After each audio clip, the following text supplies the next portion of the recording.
प्यारे बच्चों, हिंदी की कक्षा में आप सभी प्यारे बच्चों का स्वागत है। आज हम लक्ष्य हिंदी पाठमाला का पाठ गुणवंती मौसी, जिसकी लेखिका रजनी पनीकर है, इस पाठ के प्रश्नोत्तर पढ़ने जा रहे हैं। अपने इस वीडियो को शुरू करने से पहले मैं हमेशा की तरह अपने प्यारे बच्चों से निवेदन करती हूँ कि आप मेरे चैनल को ज़रूर सब्सक्राइब कीजिए, मेरे वीडियोस को लाइक और शेयर ज़रूर कीजिए, बेल आइकन को प्रेस कीजिए, जिससे आपको मेरे वीडियोस के नोटिफिकेशन मिलते रहेंगे।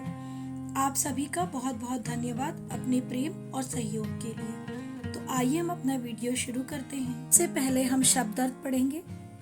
नुमाइश, प्रदर्शनी, प्रतिष्ठा, सम्मान, तत्परता, शीघ्रता, हतप्रभ, शिथिल, व्याख्यान, भाषण, कुशाग्र बुद्धि, अति तीक्ष्ण बुद्धि, बेतकल्लुफ, बिना कष्ट के, अतिशयोक्ति, किसी बात को बढ़ा चढ़ाकर कहना। आइए बच्चों, अब हम बहुविकल्पी प्रश्न पढ़ते हैं। मौसा जी क्या काम करते थे? उत्तर, सोने के आभूषणों की दुकान थी। मौसी जी पानी के साथ रोज क्या लेती थी? उत्तर है बर्फी। मौसी जी दिल्ली किस लिए आई थी? उत्तर, नुमाइश देखने के लिए। जाते समय मौसी जी ने लेखिका की हथेली पर क्या रखा? उत्तर, 2 रुपए। मौखिक प्रश्न, लेखिका का गुणवंती मौसी से पहली बार परिचय कब हुआ था? उत्तर, लेखिका का गुणवंती मौसी से पहली बार परिचय लाहौर में हुआ था। गुणवंती मौसी ने अपने आने की पूर्व सूचना देना जरूरी क्यों नहीं समझा? उत्तर, गुणवंती मौसी ने अपने आने की पूर्व सूचना देना जरूरी नहीं समझा क्योंकि लेखिका का घर बड़ा था, उसमें 5-6 कमरे थे। दूसरा प्रश्न, लेखिका गुणवंती मौसी से बदला क्यों लेना चाहती है?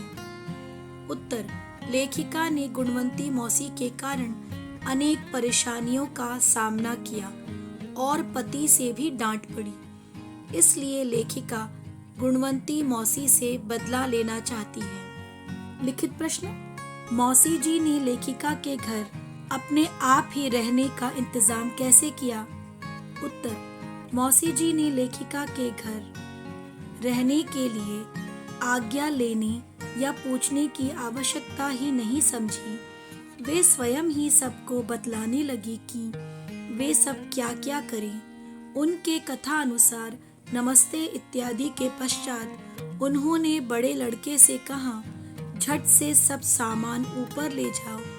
बड़े लड़के ने ड्राइंग रूम का कारपेट गोल कर दिया, सोफे की कुर्सियां दूर दूर हटा दी और वहां अपने बहन भाइयों के लिए बिस्तर बिछा दिए। पड़ोसियों को किन किन कष्टों का सामना करना पड़ा? उत्तर, लेखिका के पड़ोसियों को भी गुणवंती मौसी के कारण कठिनाइयों का सामना करना पड़ा। नंबर 1, मौसी के लिए पराठों के लिए घी देना पड़ा। नंबर 2, पड़ोसियों को नुमाइश के लिए मोटर देनी पड़ी। तीसरा प्रश्न, पाठ पढ़कर शीर्षक की सार्थकता पर टिप्पणी कीजिए। उत्तर, प्रस्तुत पाठ का शीर्षक गुणवंती मौसी पूर्णतः सार्थक है क्योंकि पूरा पाठ मौसी की चतुराई पर आधारित है। मौसी ने किस समझदारी व चालाकी से लेखिका के घर सपरिवार डेरा जमाया, इसका सुंदर चित्रण किया गया है। लेखिका ही नहीं बल्कि उसके पड़ोसियों का भी लाभ उठाया। इस पाठ के शेष पात्र गुणवंती मौसी के समक्ष फीके हैं, इसलिए यह शीर्षक पूर्णतः सार्थक है। कारण बताइए। लेखिका को लगा कि वह कोई फिल्म देख रही है। उत्तर, लेखिका को ऐसा लगा कि वह कोई फिल्म देख रही है क्योंकि जिन लोगों को उसने कभी देखा नहीं था, वे सब लेखिका से अपना रिश्ता जोड़ रहे थे। ऐसी अनहोनी बातें और मेहमानों का अचानक टपक जाना तो फिल्मों में ही होता है। लेखिका अपने पति से आंख भी मिला नहीं पा रही थी। उत्तर, लेखिका अपने पति से आंख इसलिए नहीं मिला पा रही थी क्योंकि गुणवंती मौसी के परिजनों के कारण उसके घर का बुरा हाल हो गया था। कोई भी फर्नीचर उचित स्थान पर नहीं था। जगह जगह फर्श पर पानी बिखरा था। कितने ही कांच के ग्लास टूट गए थे। लेखिका अपने पति के सामने लज्जित थी। तीसरा प्रश्न, मरते क्या न करते।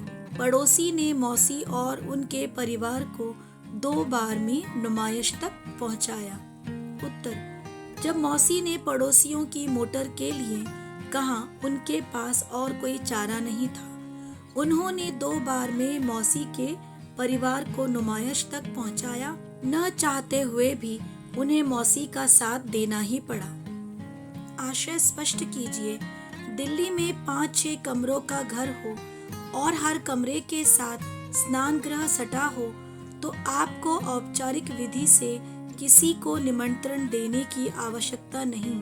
वह काम बेतकल्लुफ मेहमान स्वयं ही कर लेते हैं। उत्तर, इन पंक्तियों का आशय यह है कि यदि आपका घर बड़ा है और रहने के लिए पर्याप्त स्थान है, ऐसे घरों में मेहमान स्वयं ही चले आते हैं क्योंकि वे जानते हैं कि उन्हें होटल में रहने की बजाय ऐसे रिश्तेदार के घर ही रहना चाहिए जहां सारी सुख सुविधाएं हों। इससे उन्हें आराम तो मिलता ही है, साथ साथ पैसे भी बचते हैं। हमारे पड़ोसी आज तक मौसी को याद करते हैं। बड़ी हंसमुख थी, बड़ी ही बेतकल्लुफ थी। भेदभाव बरतना वे बिल्कुल नहीं जानती थी। पड़ोसियों को उसी में संतोष है।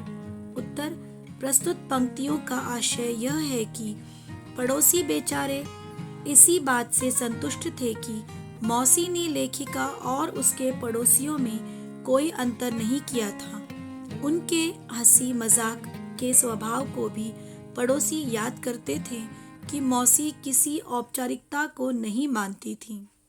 धन्यवाद।